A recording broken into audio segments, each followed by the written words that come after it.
যে ব্যক্তি ঘরের দরজায় দাঁড়িয়ে এই দোয়াটি পাঠ করবে ওই ঘরে বরকত না এসে পারেই না। আপনি যদি প্রমাণ দেখতে চান, ঘরে প্রবেশের সময় এই দোয়াটি পাঠ করে ঘরে প্রবেশ করবেন, দেখবেন আল্লাহ পাক রব্বুল আলামিন আপনার ঘরে প্রচুর পরিমাণে বারাকা নাজিল করবেন।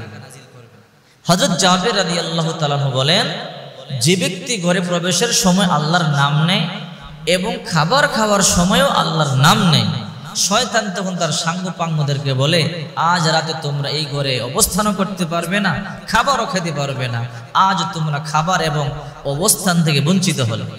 আল্লাহর নাম মানে বিসমিল্লাহির রহমানির রহিম বলে প্রবেশ করা। আবার হযরত জাবের রাদিয়াল্লাহু তাআলা আনহু বলেন, কোন ব্যক্তি যখন ঘরে প্রবেশকালে আল্লাহর নামও নেয় না, খাবার খাওয়ার সময় আল্লাহর নাম নেয় না, শয়তান তখন বলে, হে দুনিয়ার শয়তানেরা, আজকে এই ঘরে অবস্থান করবা, এই ঘরে খাবার খাবা, আজ রাত আমরা এই ঘরে অবস্থান করব। তখন ওই ঘর বরকত শূন্য হয়ে যায়। যখন ঘরে ঢুকবেন সালাম দিবেন, যখন কলিং বেলে টিপ দিবেন বিসমিল্লাহ বলে টিপ দিবেন, অথবা দরজা যখন খুলবেন বিসমিল্লাহ বলে খুলবেন। এক সাহাবী বলে, ইয়া রাসূলুল্লাহ, মরুভূমির মধ্যে তাঁবুটা নিয়ে থাকি, ওগো নবীজি আমাদের দরজা নাই, ঘর নাই, আমরা কি বলে দরজা বন্ধ করব? আল্লাহর হাবিব বলেন, গাল্লিকিল আবওয়াবি ওয়াসকুরিল্লাহ, যখন দরজা বন্ধ করবা বিসমিল্লাহ বলবা, শয়তান ঘরে প্রবেশ করতে পারবে না। সাহাবী کرام তো দরজাই নাই। নবীজি বললেন, তোমরা মেন রাস্তা যেখান দিয়ে তোমরা তোমাদের ঘরে ঢুকো, ওই রাস্তার মধ্যে বিসমিল্লাহ বলে একটা ছোট্ট খড়ির টুকরা রেখে দিবা, শয়তান আর ওই রাস্তা দিয়া ঢুকতে পারবে না। সুবহানাল্লাহ, চিন্তা করছেন, শয়তান আর ওই রাস্তা দিয়ে ঢুকতে পারবে না। এই জন্য হযরত জাবের রাদিয়াল্লাহু তাআলা আনহু বলেন, যখন রাসূল বলেছেন তোমরা ঘরে ঢুকবা বিসমিল্লাহ বলবা, সালাম দিবা, যে ঘরে বিসমিল্লাহ বলে ঢোকা হয়, সালাম দিয়ে ঢোকা হয়, খাবার খাওয়ার সময় বিসমিল্লাহ বলা হয়, ওই ঘরে আল্লাহ অবশ্যই রহমত আর বরকত দিবে। আর যে দোয়ার কথা বলছিলাম, অবশ্যই এই দোয়াটি পাঠ করবেন।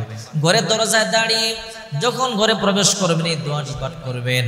হযরত আবু মুসা আশআরী রাদিয়াল্লাহু তাআলা আনহু বলেন, আল্লাহর হাবিব সাল্লাল্লাহু আলাইহি ওয়াসাল্লাম বলেছেন, যখন তোমরা ঘরে ঢুকবা এই দোয়াটি পাঠ করবা, আল্লাহুম্মা ইন্নী আসআলুকা খায়রাল মাওলাজি ওয়া খায়রাল মাখরাজি, বিসমিল্লাহি ওয়ালাজনা ওয়া আলাল্লাহি রাব্বানা তাওয়াক্কালনা।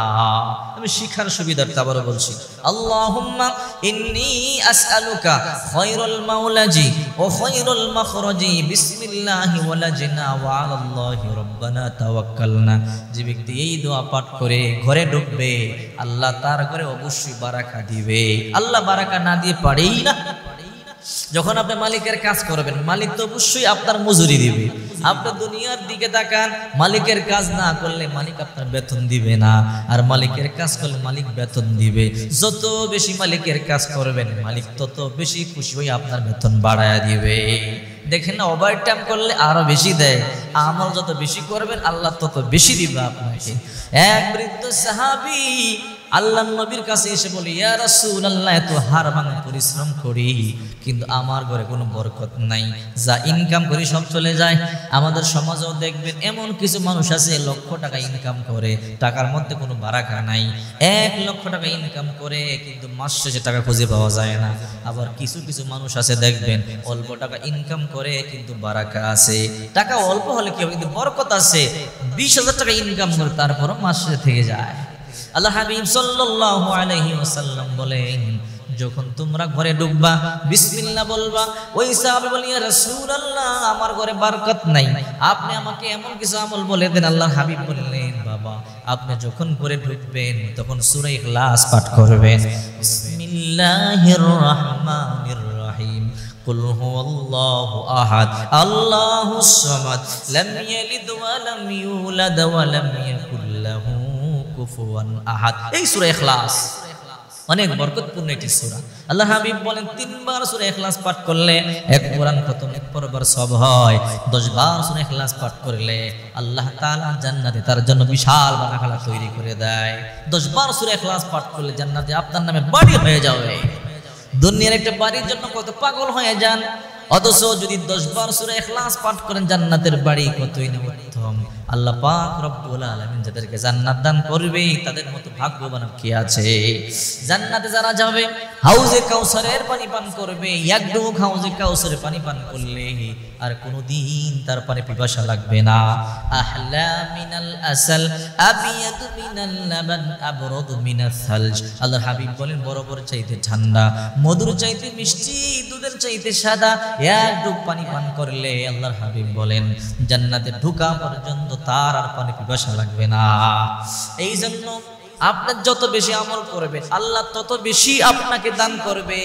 ফাযকুরুনি আযকুরকুম ওয়াশকুরুলি ওয়ালা তাকফুরুন। আল্লাহ বলেন যদি তোমরা আমাকে স্মরণ করো আমি তোমাদেরকে স্মরণ করব। অতএব যদি বেশি বেশি আল্লাহকে স্মরণ করে আল্লাহ আপনাকে বেশি বেশি স্মরণ করবে।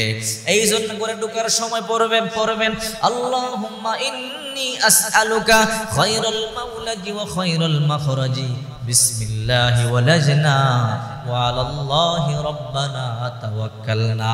করে ঢোকার সময় এই দোয়া পাঠ করবেন আল্লাহুম্মা ইন্নী আসআলুকা খায়রাল মাওলাজি ওয়া খায়রাল মাখরাজি বিসমিল্লাহি ওয়ালাজনা ওয়া আলাল্লাহি রাব্বানা তাওয়াক্কালনা।